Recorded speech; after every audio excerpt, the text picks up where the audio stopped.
So if I'm playing multiple games or I have multiple social channels that I'm putting my information out on, there's not a consolidated portfolio for all of that. So if I go on and play League of Legends and log on to League of Legends, it's very easy for me to see my stats, obviously. But if I'm playing League of Legends and also, just for sake of the argument, Call of Duty, you're probably not doing that, but if you are, you can't put those two portfolio items together in one place. Gamers today are not going to LinkedIn because it's too professional. It doesn't meet their culture. How can we find a middle ground that has that professionalism, but also that culture? The startup investment landscape is changing, and world-class companies are being built outside of Silicon Valley. We find them, talk with them, and discuss the upside of investing in them. Welcome to Upside. Woo!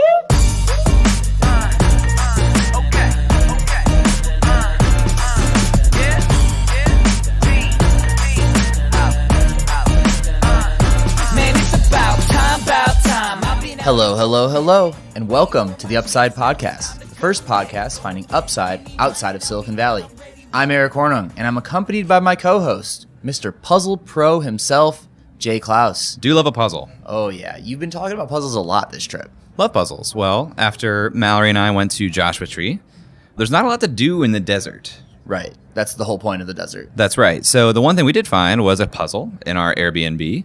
And while I wrote a lot, Mal dug it out, started doing puzzles. Then we both got into it. Now it's kind of a fun team activity. Are you like a 75-piece puzzle guy? That's how I imagine you. No, although my nieces are. And they beat you in bowling, so I assume that they would beat you in puzzles too. Have you ever tried to do like a 75-piece, and actually it's a 25-piece puzzle that I did with a child. And did you like have to take it slow, or like what did you do? Did you just dominate? Well, it's not a contest. It's a team activity. Everything's a contest, Jay. And yeah, I watched as my niece, Lucy, did this puzzle of Mickey and Minnie Mouse. And it's simultaneously very gratifying and so frustrating to watch a child do a puzzle. One, it's just like amazing to see her do it.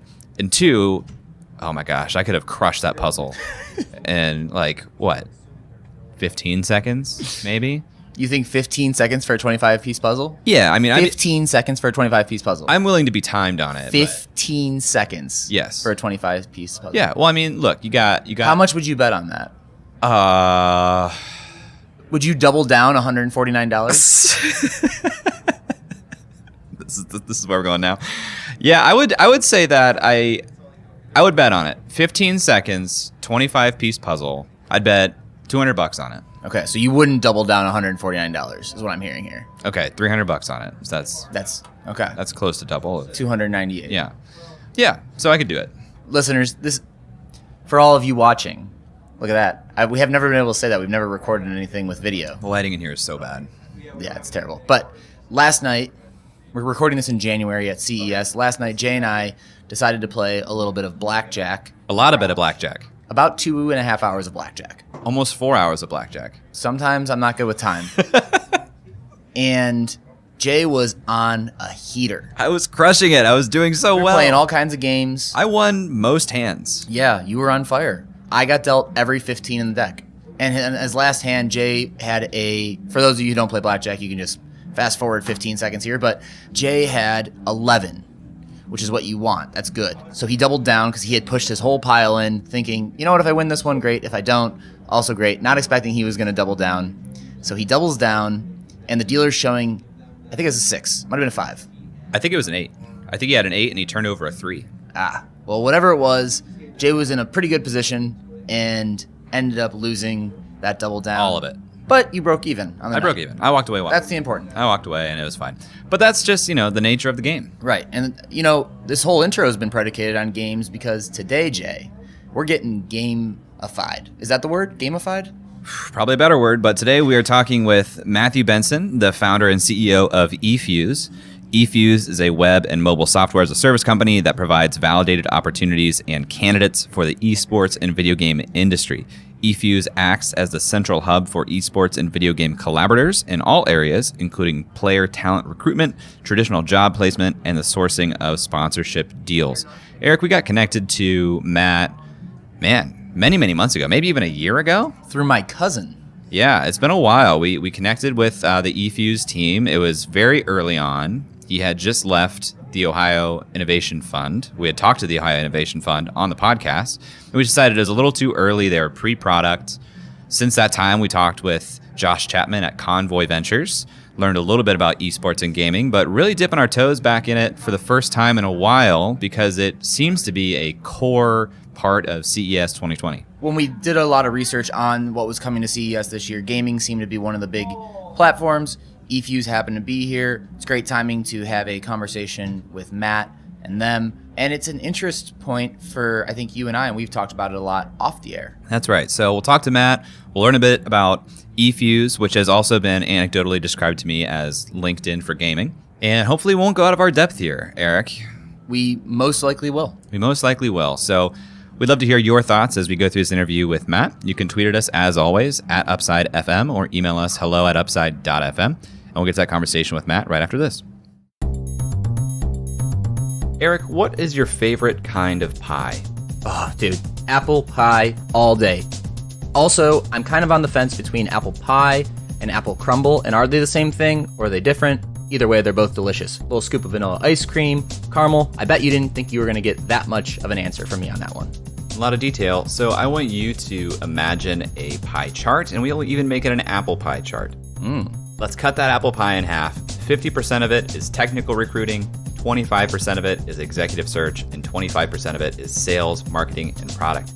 That is the breakdown of the different types of searches done by our friends over at Integrity Power Search, the #1 full-stack, high-growth startup recruiting firm between the coasts. They partner with venture capitalists, private equity groups, and CEOs to build amazing teams for the world's most disrupting companies.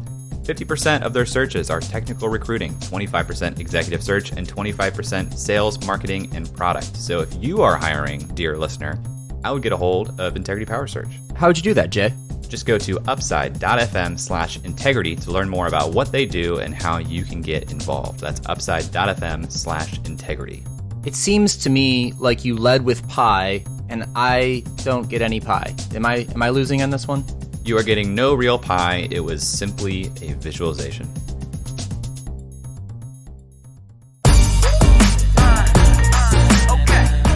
On Upside, we like to start with a background of the guest. So can you tell us about the history of Matt? Yeah, so my name is Matthew Benson. Grew up in Chillicothe, Ohio, so about an hour south of Columbus. Had a great childhood, was always like the lemonade entrepreneur, if you will. Did a bunch of different things, ranging from selling glow sticks on the 4th of July, would mobilize a team to go and sell across the county. Did a number of film things with my cousin who went to film school. We would go and record dance recitals, sell those DVDs. Great experience. Just had that itch to sell and to be Dance involved. recitals? Dance recitals. You would not guess it, but moms are willing to pay a lot for DVDs on dance recitals. So we had a great experience doing that and really had an opportunity to learn a lot. So have that entrepreneurial bug. Go to Athens at OU, study entrepreneurship and finance. Have a great experience there. Was, I think, the first class to actually go through and have the entrepreneurship major. So that was super interesting for me. Great development, great relationships, and really what I took out of Athens was the relationships. Enjoyed my experience there a lot. And then after graduation, I actually had an internship prior to graduation at the Ohio Innovation Fund, which is a venture capital. They've been on the podcast. Insert episode here, Jay. I'm going to guess Was it Jill? it was Jill and Bill. Oh, nice. We did a live recording at the Columbus Idea Foundry. That's right. Gosh, I don't know. I'm going to guess it was like coffee chat. 7 or 8. That's my guess. Yeah. That's awesome. I love those two. I had a great opportunity to go work for both of them when I was a junior in school. Unbelievable exposure to venture capital. I mean, there's just things you can't learn in the classroom that I had the opportunity to learn from those two. Not only about mindset, but the actual nuances of raising and the conversations and sort of the underlying nuances of venture capital. So love that experience. Was an analyst there. And then after doing that for a summer, fortunate enough to have them bring me on full-time, or part-time actually. So I commuted my senior year at OU and then ultimately jumped on full-time. After that, I always knew again that I wanted to jump ship and do my own thing. So after doing that for a few months, decided to jump ship in August of 2018 to found eFuse. And eFuse was a culmination of a couple things, not only that passion for tech and entrepreneurship, but also gaming. I grew up a gamer, played casually, never any good enough to go play anywhere competitively, but absolutely loved it. And when I was at OU, I took a class that we actually developed a 180-page report on all things esports and video games. So for me, growing up, the community side was really instilled in playing the games, understanding how it brought people together, how the community communicated with one another. But when it came to the business of games and the layout of the industry, it was that class that really opened my eyes to that. What class is that? It's called Cluster. So the College of Business at OU has this really cool program called Cluster, and essentially it's a semester-long class where you get with a group of 4 people that usually you don't know or have any relationship with, and over the course of that, you develop a business in a specific industry that you're assigned. And I was super fortunate that esports and video games was the industry that we were assigned, and through that, saw a unique opportunity in not only the growth of the industry, but in the fragmentation. What we saw was you have all of these different pieces that are growing, but they're not necessarily growing together, and they're not communicating and collaborating in ways that you would maybe see in traditional business. So the initial idea was let's build a platform or a network that brings all of those together. But as we dove further into that, it's like trying to boil the ocean. So kind of zoomed out, and when I jumped ship in August, basically went 6 months with trying to figure that out, testing it, learning, talking to a bunch of people in the industry, and ultimately found a unique opportunity in specifically the professional collaboration and recruitment of talent to fulfill opportunities. So the initial, I guess, avenue or use case was really in the collegiate scene. That was the scene I was familiar with, and that's where I saw opportunities with colleges creating esports programs. So with these new scholarships, these new openings, we would go and basically create a recruitment platform that verified, validated the talent on one end, and then connected them to the opportunity on the other end. I'm going to go back a little bit. There's lots to dive down there. I want to hear about, you said you grew up a gamer. Yep. So talk to me about Matt Benson, the gamer, and your evolution of like tastes and things that you were playing. Yeah, so I mean, I grew up playing on Xbox 360. I mean, I played GameCube all the time. My brothers and I always played Smash Bros, and that was sort of anything Mario was our thing. But as time went on, really got into first-person shooters, started playing a lot of Call of Duty. Ultimately, over the last few years, that's turned into Fortnite, Apex, PUBG. Really, I mean, it was just, for me, eye-opening to learn about the different communities within gaming. I mean, you think of gaming and you just kind of think of, I mean, the guy in the basement eating Doritos all over himself, and you think that's the one personality that's in the industry.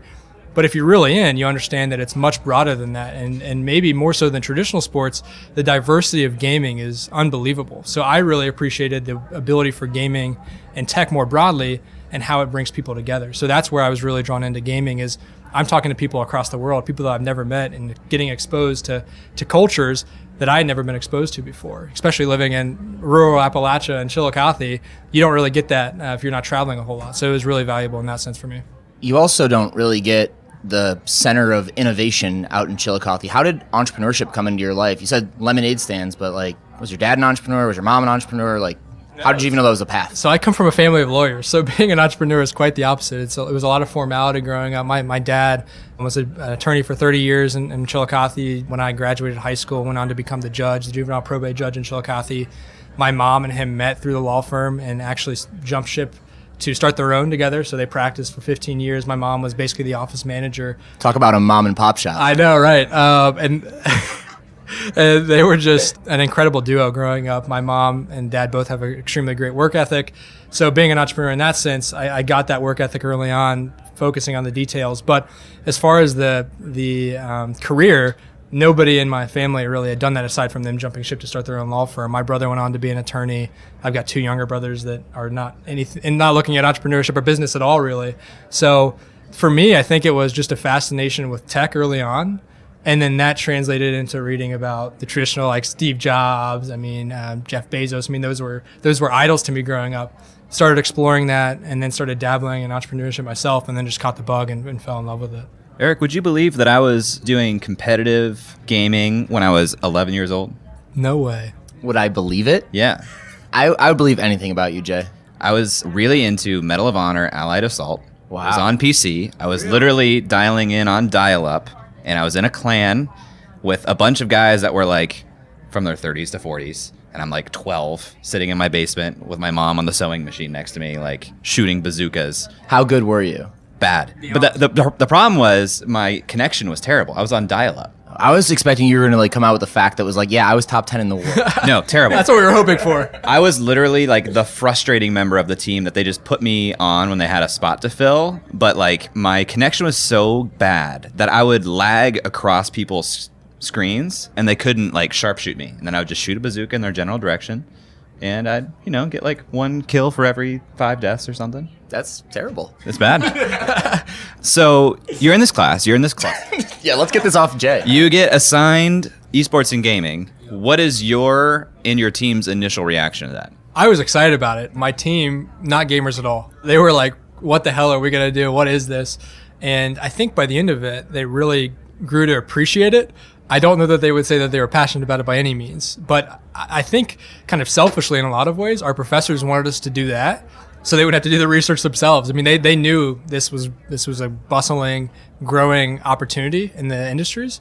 They wanted us to do the research to figure out what it looked like so they could better train their students in a lot of ways. So overall, I mean, a great experience for me. I think a great experience in learning from my peers, but definitely not something they were passionate about. So you're in the class. Is there any point while you're taking that class that you're thinking, there's a business opportunity that I'm interested in here? I think absolutely. Absolutely within that class, I think this is something that could really be big. I didn't have the exposure to understand how big gaming was from the business standpoint. I just didn't. I knew what the community looked like, but from a business standpoint, I had a no moment. This is going to be massive, and this doesn't have to just be a passion on the side. This can be something bigger. And as this industry grows, opportunities are going to grow. And what if we are the ones that can be the solidified infrastructure that helps to connect individuals to those opportunities? So yeah, there was absolutely a no moment in there. Unless I'm misunderstanding timelines, because you weren't in the cluster at the same time you were at OIF, right? Or was that internship happening concurrently? I was not. Okay. So you go through, you submit this paper, you have it kind of on your mind. Did you get a good grade on this? We did. So the way cluster is structured is the first half is developing that research. You do a huge presentation on it. It's like 60 slides with your 4 teammates. And then the next half of the semester is building the business around it and then doing another presentation. What were some of the facts that came out of that research and analysis? And you can merge this in with the things you learned about at OIF, but like, what are some of the stats, metrics? You said it's a huge opportunity, it's bustling, but like, give us some data behind that. Help us understand what this actually looks like. This was 2017, I believe. So a couple of the big trends that we saw coming out where esports were just arising. So as far as money being poured into leagues, esports had always been around. They were always playing competitively, but there wasn't the push behind it that could really almost in a lot of ways challenge traditional sports. The League of Legends stat had come out that year, I believe, where it's League of Legends had more viewership than the NBA Finals, MLB, and one, I think MLS combined, their championship series. So that stat kind of blew my mind. Mobile gaming in Asia was something that we were really looking at, really, really interesting there. And then the overall industry growth. I believe in 2017, it was like $128 billion globally, video games, and esports was around $900 million. So it was getting ready to pass $1 billion in total value. So we were really interested, and we were seeing the growth rates, the CAGRs of that, they were just exploding. And that was really what caught my eye, with the correlation of esports and mobile gaming also being really unique trends that were interesting. What other areas of this growing space were underutilized? So we talked about kind of what eFuse is, but where else did you see opportunity, and where was all the competition going? I think for me, people wanted to be involved, from our viewpoint, people wanted to be involved in the sexy things around gaming, which at the time, and I think still are true to this day, are teams or streamers or things in that nature. And they're absolutely profitable if you do them right. But I don't think anybody's cracked the code that is repeatable to do that right. The closest is probably like 100 Thieves or a Team Liquid. What I saw where the opportunities were more so on the infrastructure side. And I think this is where you see another Columbus company, Esports Engine, with an industry OG and Adam Apicella running the ship of providing, they're basically doing event production. So again, being on the infrastructure side, as these events grow, as these organizations grow, opportunities like that to host events on our front, to connect individuals to opportunities and to one another, those infrastructure pieces didn't exist. And those were going to be the biggest opportunities in my mind that would survive the consolidation of the industry. So talk about the pain points related to infrastructure that eFuse is addressing. Like, what does someone come up against where they're saying, I just wish this thing existed, and then that's where they find eFuse? Yeah, I think there's two alleyways here. So one is the exposure to opportunities and the aggregation of opportunities. So again, as this industry is growing, more jobs are being created, new events are being hosted, more scholarships, more dollars and sponsorships are being poured into the industry, but they're being spread throughout the wild, wild west right now. What we're trying to do is, with our partnerships and our relationships, bring those opportunities to one centralized place to be a place of truth, and then to connect individuals to those opportunities. So one is a centralized place for you to have exposure to those opportunities.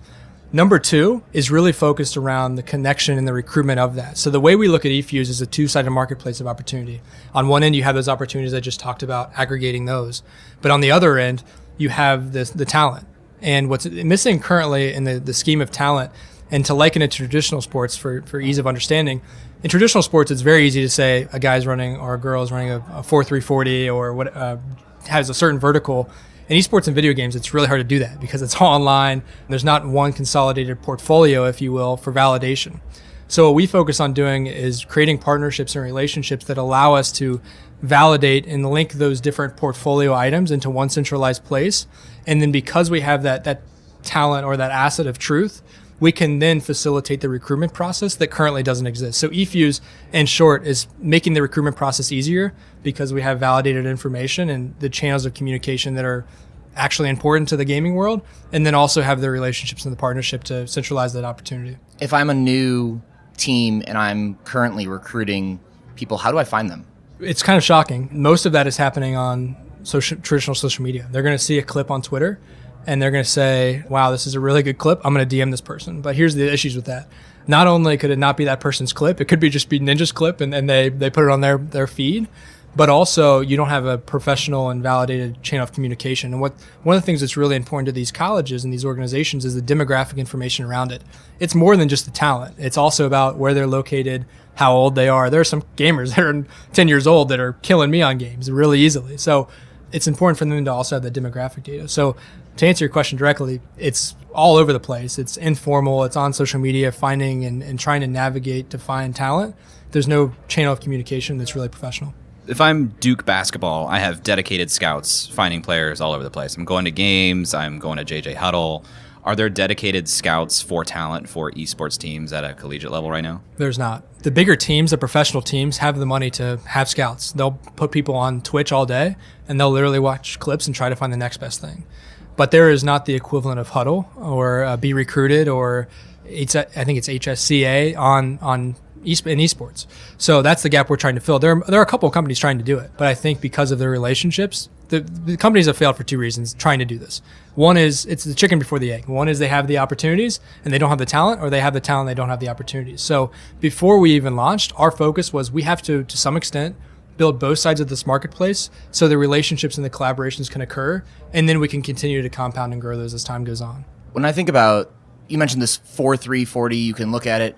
In gaming, it seems to me like everything's digital, so everything should be being recorded and there should be data behind it, so you could tell how close you cluster headshots or how whatever your response time. It feels like all that data should be available on your profile where there are some key metrics that people look at. Is that not the case? So it's the case within games, but it's not when you're talking about the broader portfolio. So if I'm playing multiple games or I have multiple social channels that I'm putting my information out on, there's not a consolidated portfolio for all of that. So if I go on and play League of Legends and log on to League of Legends, it's very easy for me to see my stats, obviously.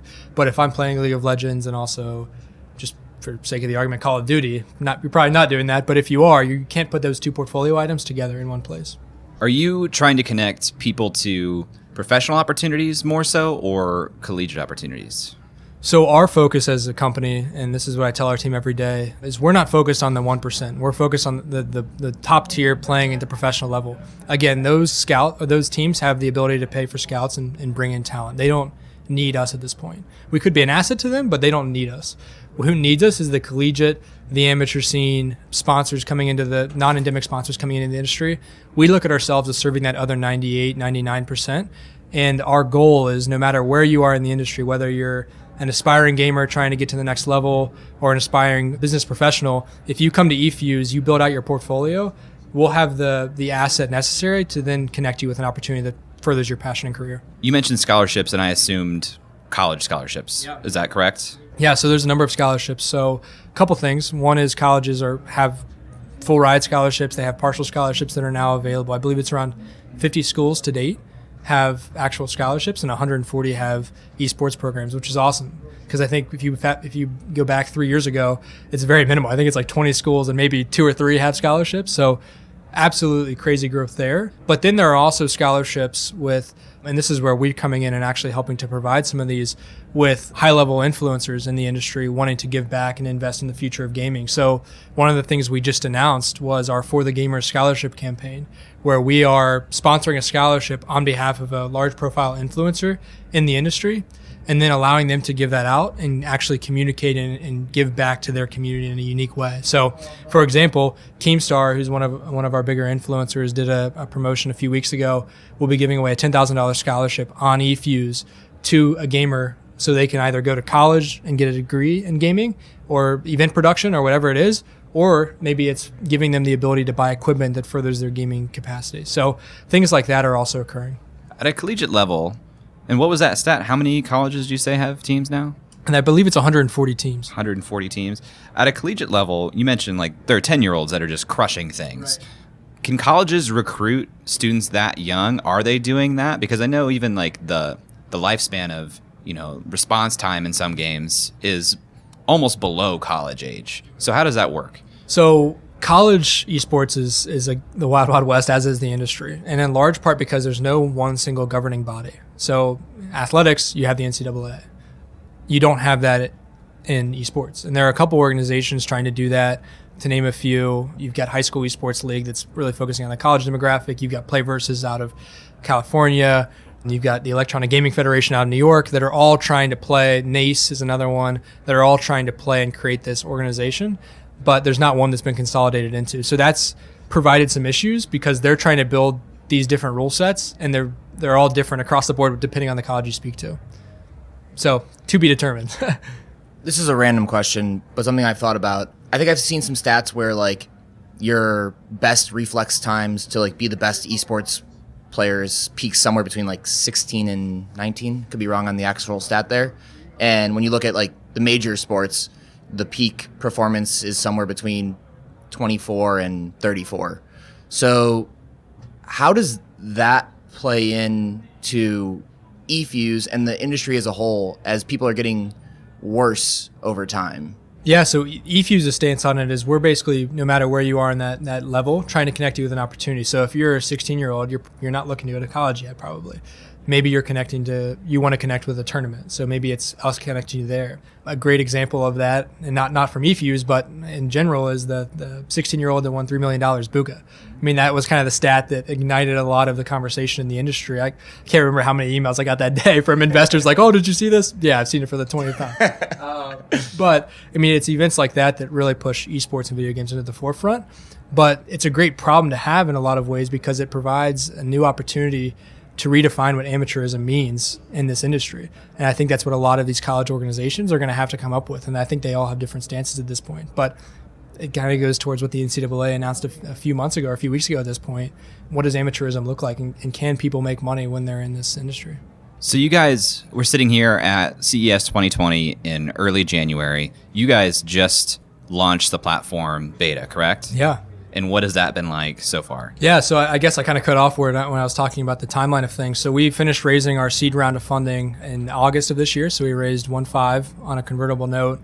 I have great investors ranging from angels to ex-tech entrepreneurs to people that are in gaming to traditional VC firms like Ohio Innovation Fund and Smart Growth Ventures out of Cincinnati. So a great group of investors. We started building our beta list for launch in December 10th of 2019. So we had set out to get a goal of 10,000 people on our beta list, and we ended up getting 23,000 people on, which was awesome for us. So over the course of December, we let in people on our web platform started with like 500 a day and then ended up getting to a couple thousand a day. So it was really cool.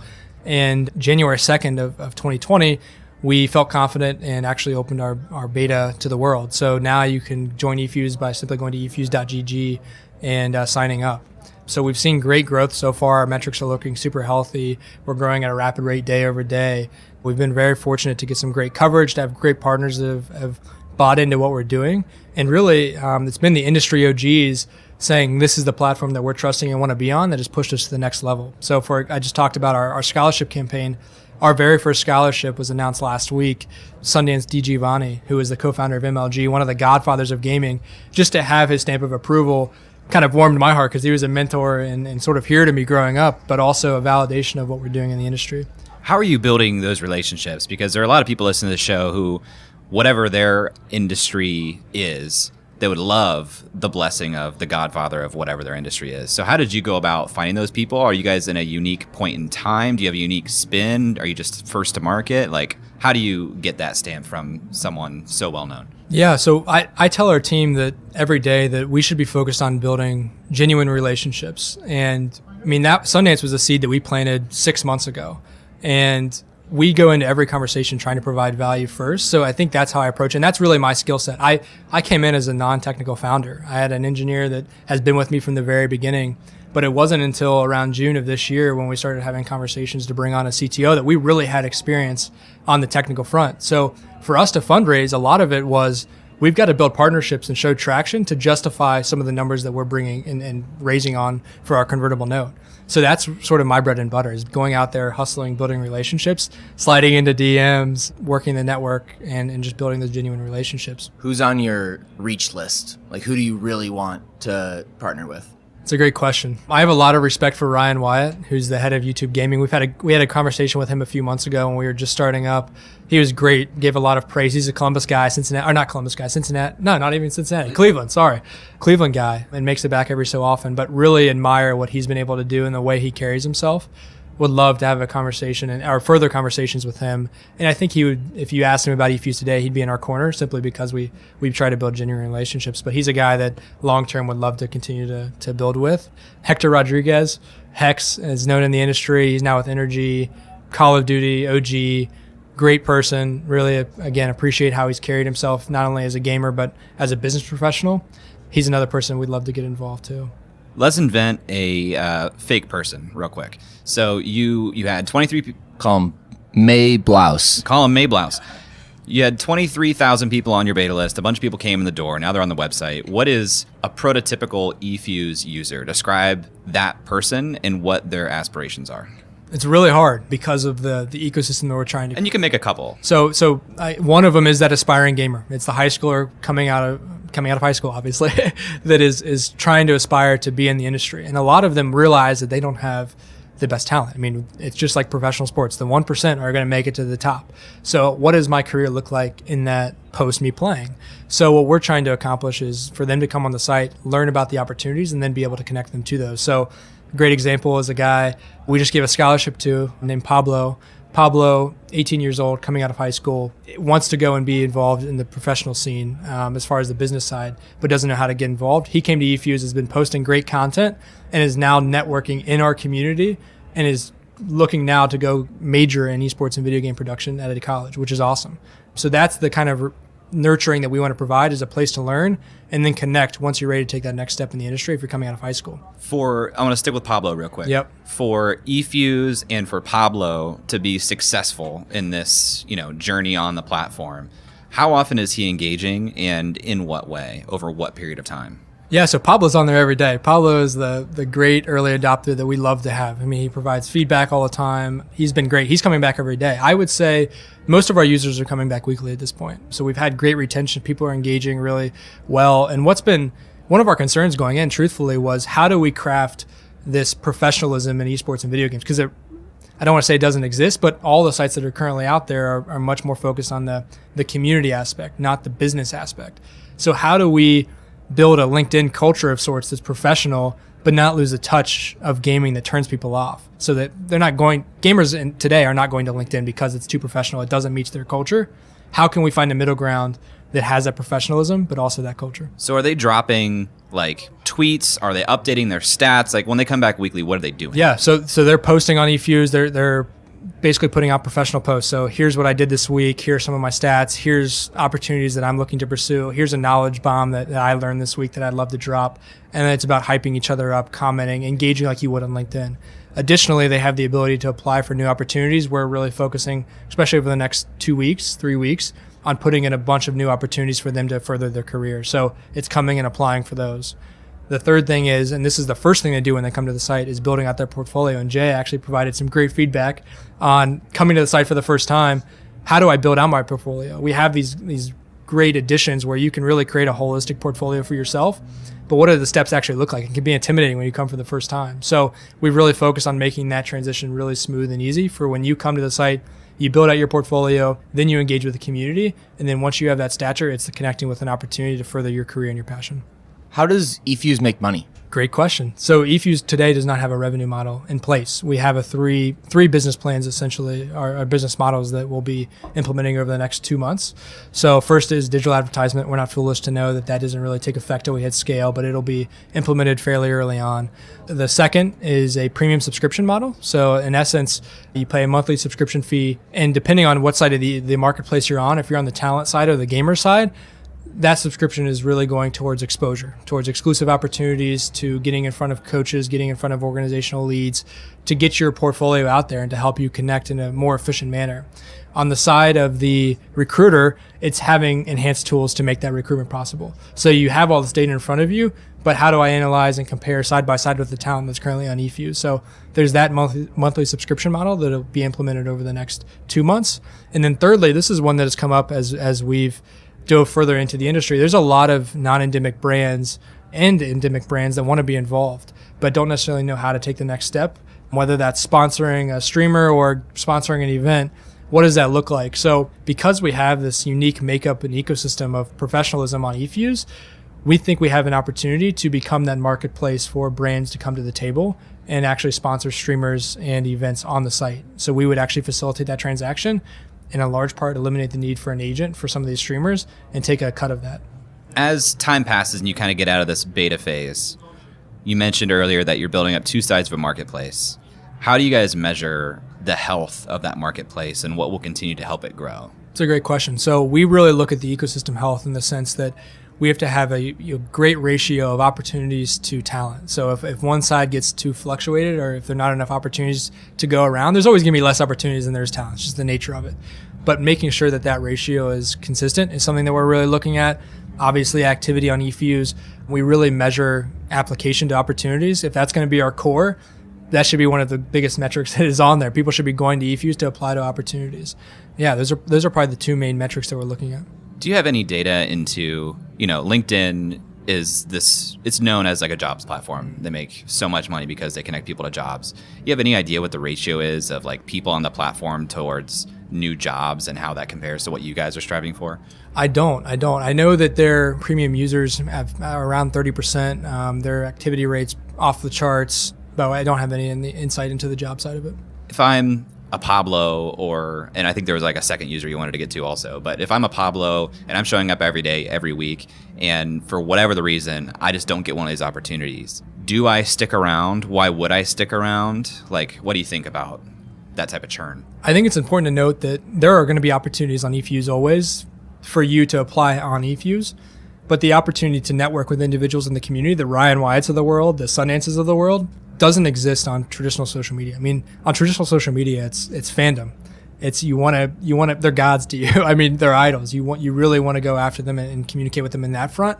What we want to do on eFuse and the way we're building our tools and our platform is making sure that this is a professional landscape.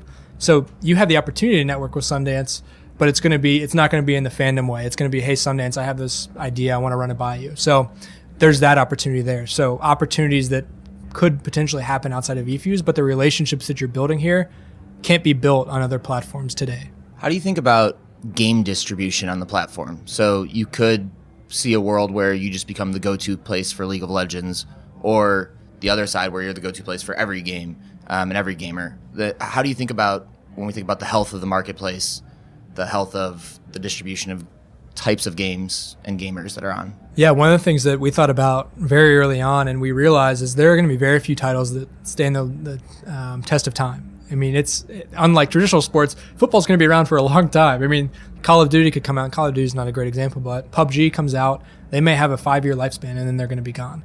And just realizing that and understanding that we have to build a system that allows for new games to basically be plugged into eFuse, so those gamers that are translating into those new games can still have value on our site. So we absolutely think about it the way we want it to be portrayed, and the way we've tried to build eFuse is it's truly for the gamers and it's a centralized place of truth. So if you come to eFuse, no matter if you're a Smash player or you're Call of Duty, you know that you're going to get value and you're going to have the ability to network with those communities in one centralized place. What is the breakdown of games that are on eFuse right now?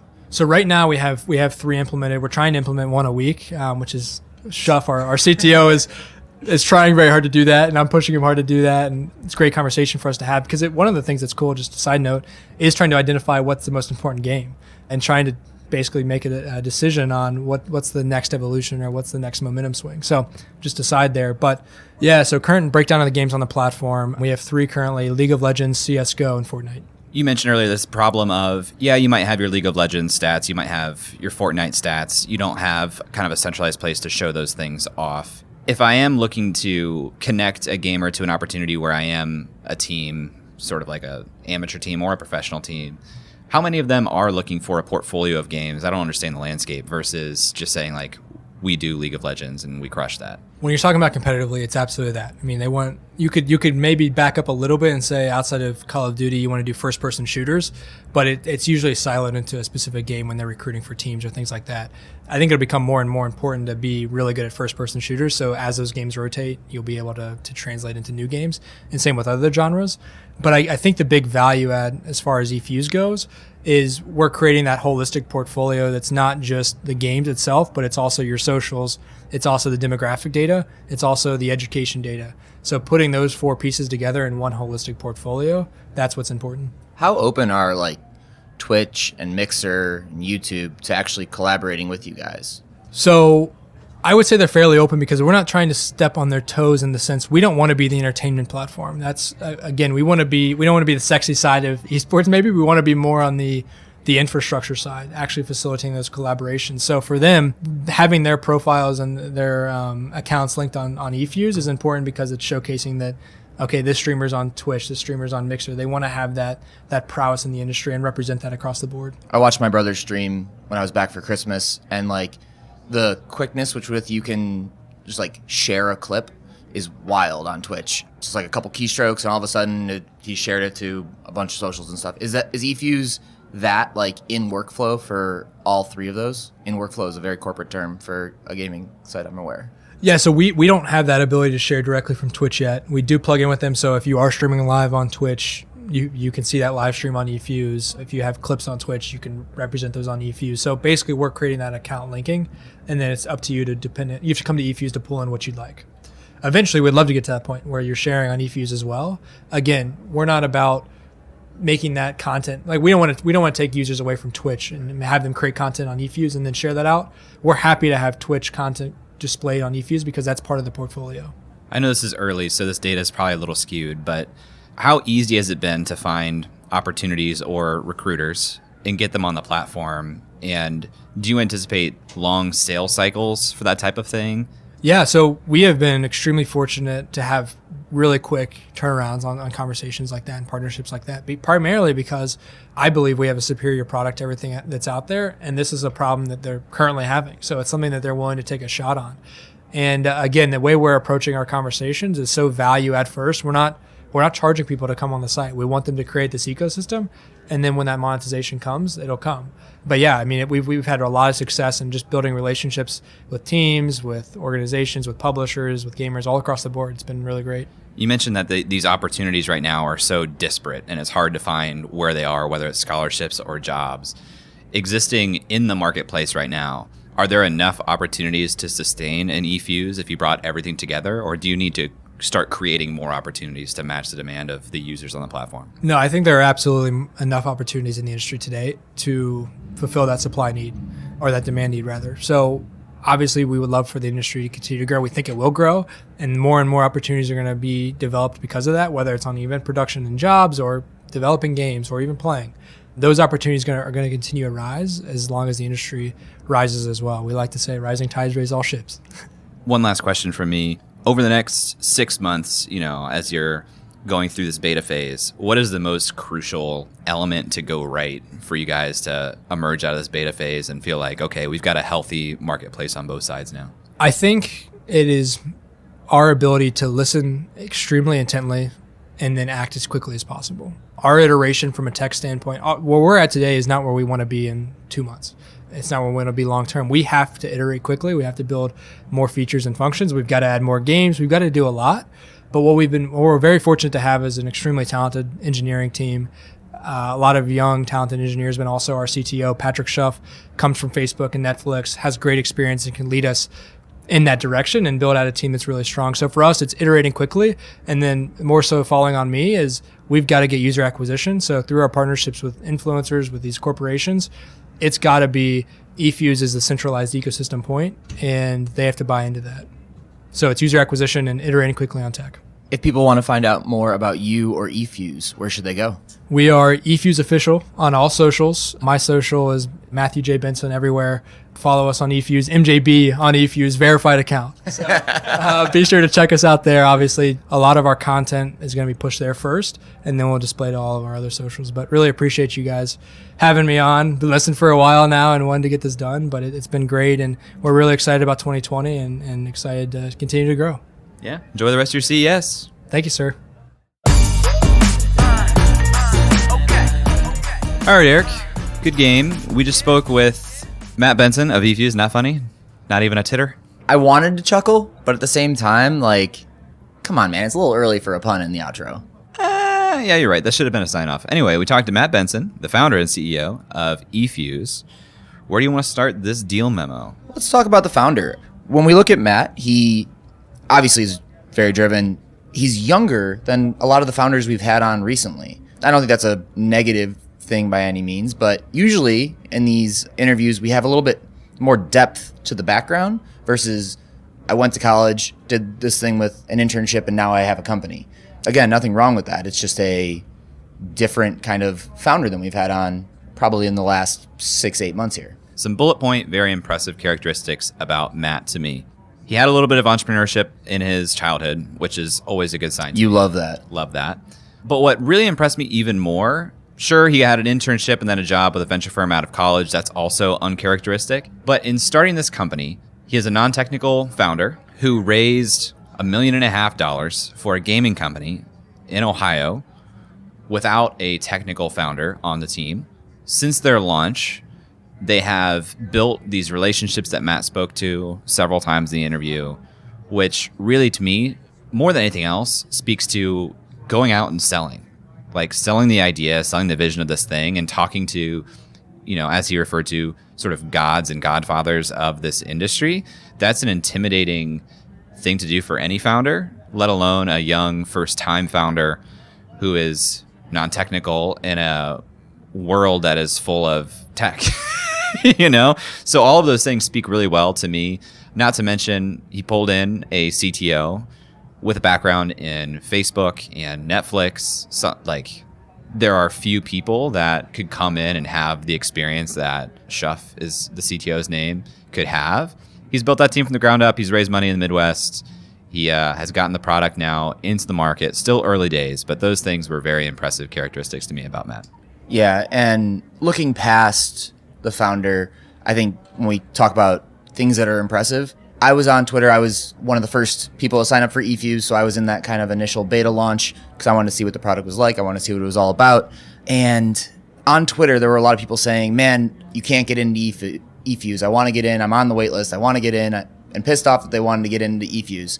And that's the I know that it's not great when people aren't happy right away, but that's the kind of demand that is out there for this. And that's the kind of sentiment I was seeing on Twitter. And I think that's a really good thing. Yeah, and full disclosure, I got into the beta too early. Schuff sent me a link, and he was like, let me know the feedback, be brutal. And I said, all right, I'll be brutal.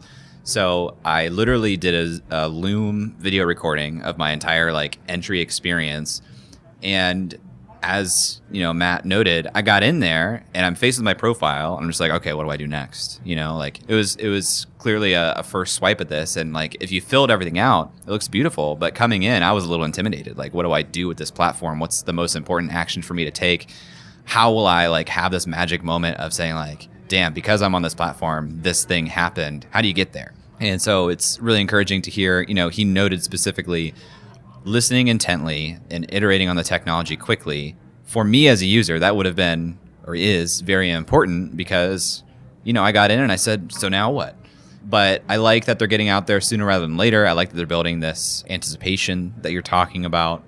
And they're doing it. Their go-to-market is pretty unique too, it seems. It's definitely in the circles they need to be in, because I'm not seeing these tweets because, frankly, I'm just not really in their target audience. But, to see some of the gamers coming on and putting it into their feeds that I've seen them put on Instagram, because that's where I'm at. They're probably on TikTok too, and I still don't know how to TikTok. Yeah, it seems promising, their go-to-market. The shadow that I had is it's a marketplace. It's tough to build both sides in a marketplace. I don't know what the magic moment is to being connected with opportunity. Is it just enough to engage with other people on the platform? Maybe. If it's being connected to a job or a scholarship, that's going to be a tough side of the marketplace to build up and get people to stick around. So I think that there's a lot of opportunity here, and that seems like the first kind of product of the marketplace. But I see it more as like you can call it a vertical marketplace, or you can call it a vertical social network, or whatever you want to call it. It's a vertical. And that seems to be one of the trends that's emerging in at least like VC thought leadership right now. And when I think about like this vertical, and I think about the numbers that we got from Josh from Convoy, I believe there's 2 billion gamers in the world. And not all of them are going to have a professional network or whatever that they want to be on eFuse. A lot of them are just playing Candy Crush on their phone or whatever. But there is 3 billion. 3 billion gamers. So it's a very large vertical and growing. And he had the same number in our conversation as well, as 140 colleges offering esports programs. Yeah, it's definitely a Wild West to me, and we're starting to get some more data points. I'm starting to understand it more, but intuitively, it makes sense that if there are opportunities and there's no way to access them that's simple. I mean, even going all the way back to our conversation with Greg of Kaleidoscope, when he was building this common app for scholarships, this common app idea, this place where it's like, all right, we've aggregated the opportunities here, come here and get it.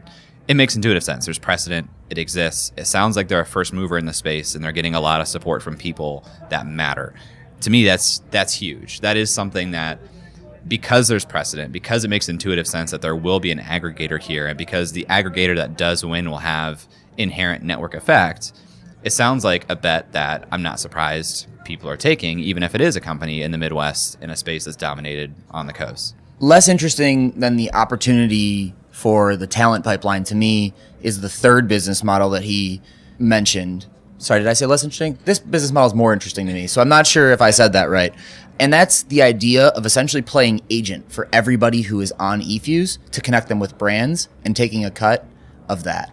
I think that is potentially a massive revenue market, because if you look at, there wasn't a platform like this for YouTubers, but every YouTuber had to negotiate with the different people that wanted to place products, they wanted to put banner ads, that wanted to do all of this stuff. Same goes with podcasting. There's no eFuse for podcasters. There's no eFuse for YouTubers, but there is a eFuse for gamers. And eventually, when brands do want to go find the targeted audience, the superstars, the streamers, the esports players that they want to sponsor, that can be a massive, massive market. Well, the interesting thing is the insight that is kind of, I guess, presumed, and maybe it's worth looking at, is that LinkedIn can't be the eFuse of gaming, or that LinkedIn isn't the eFuse of podcasting. It could be, but the insight that Matt said was gamers are not going on LinkedIn because it doesn't fit their culture. So that's an assumption, or at least a theory, that probably holds some weight. I certainly don't have anything to combat that, but that's a key insight that exists in gaming that probably doesn't exist in podcasting. Like, podcasters are probably using just LinkedIn for a similar capacity. And if that's the case, really towing the line to creating a LinkedIn-like experience that's not a LinkedIn-like experience is probably pretty difficult. And again, that's why, it's awesome to hear that he's rooted in customer and user feedback, iterating quickly, building the technology to support it. Yeah, I would just guess that at this point, if this is a real need, there are going to be other eFuse attempts, and there probably are right now. So they've got to take their first mover advantage and really build quickly, or build, and not even just the technology, but these relationships that he's building. That's going to be really, really key for, getting people onto the platform and being that de facto aggregator for this opportunity. Do you believe that esports is going to be as big as people think it's going to be? Man, hard to say. What's the most recent sport that got huge? He talked about football, basketball. These things have been around for a long time. What's like the most modern non-esport? Probably lacrosse. And even that isn't like really mainstream yet. Like you don't watch that live. But the numbers that he shared with us, the stat of that League of Legends championship had more viewership than the NBA Finals, Major League Baseball, MLS. It expands borders. Like we talked about with Josh on his episode with Convoy, it's interesting because there isn't like this natural geographic tribalism you build around it. So long non-answer to your question, the answer that I would say is I do think it'll be that big because I think you're already seeing those numbers. I think it has to cross a little bit of a chasm yet to be accessible to people who don't play. Like there are people who have never played football who watch the NFL now. When do you get me excited about watching League of Legends even though I've never played it? It doesn't matter. It probably doesn't even matter because if they're already hitting these numbers, there's already an audience there that's going to support it. It seems like the answer is like it already is as big. What do you think? I think it's going to take a lot longer than people make it seem right now to be as big as people think it's going to be. Well, what does big mean? Is it viewership? Is it dollars that the players are making? Like what is big? Mind share of culture. I think in the tech VC space, esports has a pretty big mind share. But if you talk to 1,000 everyday Americans, I would say most of them think esports is a complete joke. So that mind share is going to come with all those other numbers. And I think that's the thing that really pushes it. When you say, okay, Jay, you've never played Fortnite, but would you watch the Fortnite World Championships? You might because you are in this podcast and we talk about gaming, but would your dad? Would your mom? So I think that it's just going to take a while because there's a lot of people who've just never come up with this experience. Like even when I was in college, online gaming was like new. When we were in college, Modern Warfare 2, like playing online, that was like cool and awesome, but it wasn't like it is now where it's competitive and there's streaming and there's this whole kind of entertainment aspect around it. But, in this context of what eFuse is trying to do, it almost doesn't matter because they're doing an infrastructure play. I agree. And so the numbers that already exist for the hardcore fans that are the early adopters and really care about the space and know about the space already, like it may not need to get big for this opportunity to be big. If you're betting on like a professional esports team, that's a different story, or if you're building a stadium that's going to like showcase esports, that's a different story. But it sounds like, I asked a very pointed question, Matt, of is there enough opportunity in this space on the supply side to make this a successful, like venture backable business right now? And he said, right now, I think yes, it's just disparate. So if that is true, then in the context of this opportunity, it doesn't matter. Awesome. Well, I think we both see this as a big opportunity. Great founder, great team. And regardless of what we think or would watch or wouldn't watch, there are thousands of people signing up for their beta. So there's definitely some momentum here. Jay, our last question. What do you want to see from eFuse in the next 6 to 18 months? I want to see user retention, and I want to better understand what creates that retention. I don't doubt that they'll continue to get users, first-time users onto the platform because it seems like they have a really good approach rooted in partnerships and people that have that audience. But to me, I'm curious if retention will come down to these opportunities or if it is enough just to have these social interactions. There's precedent on things like Twitter or TikTok or Instagram, all these things that maybe that interaction is enough. But I feel like that's also kind of assuming that you can have that interaction there and nowhere else. Could be true. I want to see it play out.